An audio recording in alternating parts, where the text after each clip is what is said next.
Hello, this is Pastor Matthew Woods, Grace Lutheran Church in New Albany, Indiana, and this is the weekly devotion for September 26, 2022. Today's title, So Many Charities. As a pastor of Grace Lutheran Church, I understand the need for charities. I understand the hard work that goes into fundraising. As I sit down here, though, I was recently met at the door of Kroger just last week with yet another charity I've never heard of before, but claimed to champion what I would still consider an important topic. But I hesitated because I didn't know the organization, so it got me thinking for this morning. I thought that this week I would just share a few thoughts on charities, which ones to pick, and some suggestions on how to go about it. Now, I realize you probably already have your charities and things that you give to, but there are always others that pop up, so we'll just throw this out today. According to the National Center for Charitable Statistics, NCCS, there are more than 1.5 million nonprofit organizations that are registered in the U.S. alone. There are so many charities that it can be super overwhelming. So where does one start if you're looking for one? Well, I always, as a Christian, start with the Word. 2 Corinthians 9:7 tells us, each of you should give what you've decided in your heart to give, not reluctantly or under compulsion, for God loves a cheerful giver. Giving is naturally a part of the Christian life. It is something that is expected and something that is healthy for us. Jesus himself is a giver. He's a giver of forgiveness on his cross, and he's a giver of eternal life in his resurrection. So to be a giver makes us more like Jesus. And of course, that is the Lord's game plan for every Christian, shaping us to be like him in his image. Of course, Dave Ramsey does a good job of explaining this further. If we have something to give, then let us first give and foremost, or have our reason to give, to the Lord, to the glory of God. However, if I feel ambushed by someone who pressures me or guilts me into giving, then it's compulsion and it's something else. I'd simply refuse to give anything at that point. If I feel manipulated into giving, I generally just won't. Giving should be your choice, and it should be proactive, it should be deliberate, and it should be rewarding. Now, the best way of picking a charity is to start with what interests you most. What is it you want? What is it you like? Your choices may include anything from churches to saving animals. It's all out there, of course. So how does one pick? For myself, my first priority is always a Christian thing, usually the church or the preschool. The Word is my passion, and usually things fan out from there. But I have other interests, as you may. You may be interested in giving blood to the Red Cross, or using your skills for recovery efforts. Often a charity that you pick may be determined by what may have impacted your life, or the life of a friend or a neighbor, like giving to cancer research. Most of us will do this kind of thing anyway, but starting with what we personally are most interested in, what most interests us and is passion that we are passionate about, that's a good place to start, always. A second consideration is to pick something that is familiar and known and is credible, someone we can trust. Proverbs 15:21 says, folly brings joy to one who has no sense, but whoever understands keeps a straight course. Now, I'm sure we've all heard horror stories, but do your homework. I once worked with an organization years ago when we were doing the recovery efforts from the tornado in 2012, working up in Henryville. A lot of outside groups came in at that time, and there were a lot of good ones and there were some bad ones. And one of the bad ones, somehow we got mixed up with them, and after a certain amount of time we discovered what they were really like.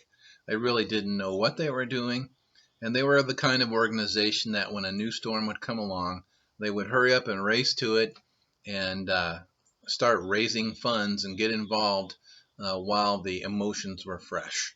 That was just how they did things. And they claimed to be a Christian organization as well, which makes me cringe with all kinds of disappointment, resentment, and lots of other feelings. So I generally start with those I'm already familiar with, those that I already have credibility. And if something is new, I do a lot of homework with it, or I find out more about them, talk to them.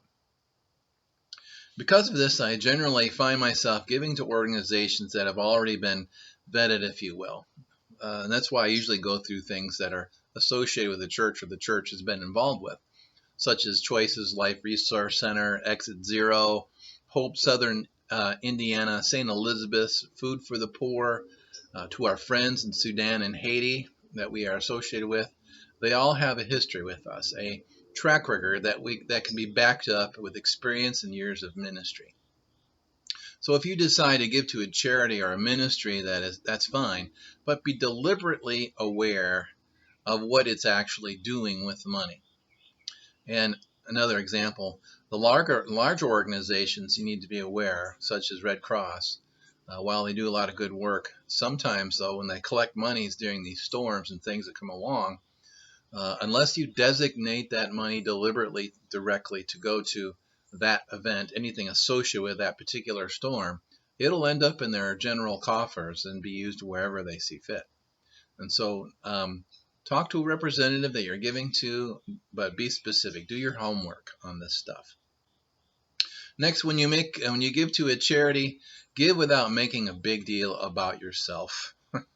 In Jesus' Sermon on the Mount, he talks about this in Matthew 6:1-4. And of course, he's talking to the Pharisees. He says, "Be careful not to do your acts of righteousness before men to be seen by them. If you do, you will have no reward from your Father in heaven.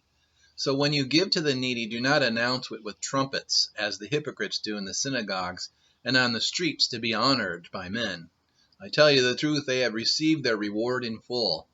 But when you give to the needy, do not let your left hand know what your right hand is doing, so that your giving may be in secret.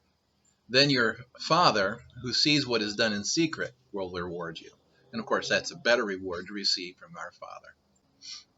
I remember in a sermon months back, Pastor Kerry referred to this sort of thing about the Hollywood types and they're uber rich and their charities. They raise money for sure, but they often give in order to be seen by their fancy dresses and their fancy outfits amongst ice sculptures and red carpet entrances at exclusive locations. And no outsider is usually welcome to these parties. No one outside of their circle of rich friends. One has to ask, what is this effort really about? Are the rich people bored and looking for something to do?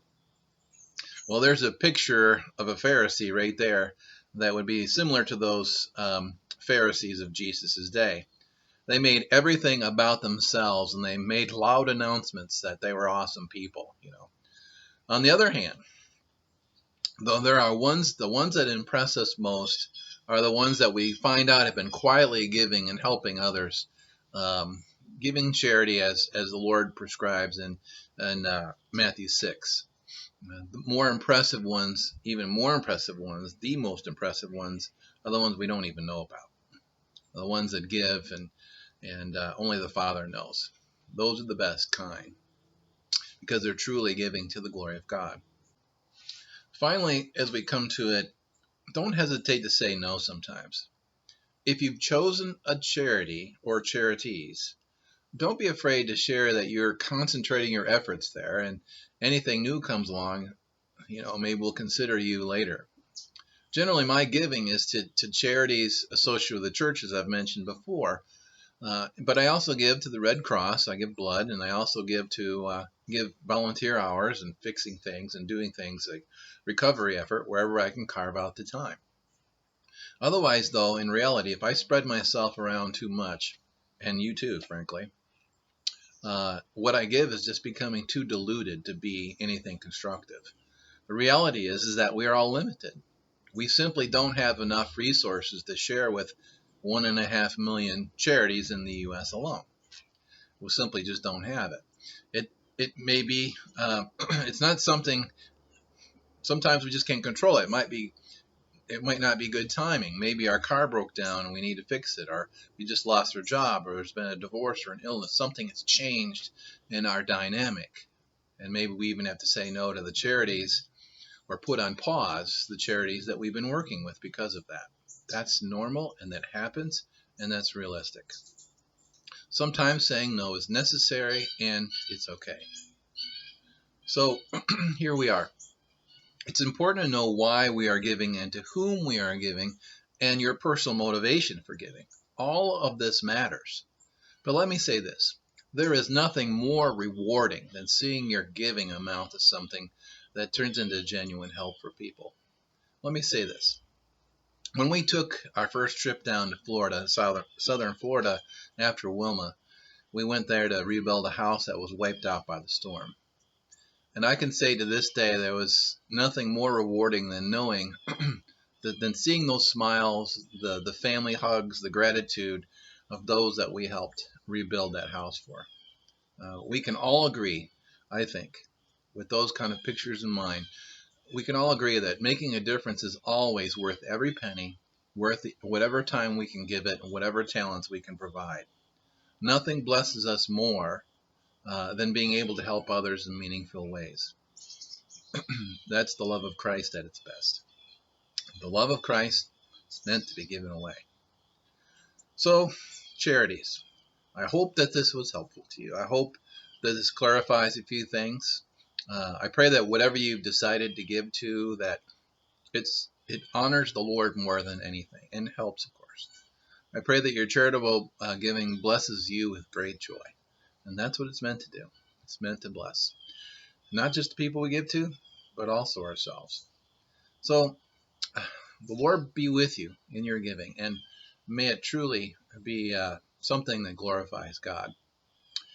Well, I thank you for being with me today. I thank you for joining me again this week, and I pray that this blesses you, and I pray that you're able to be with me next week again. So, we'll see you then. Take care now. Bye-bye.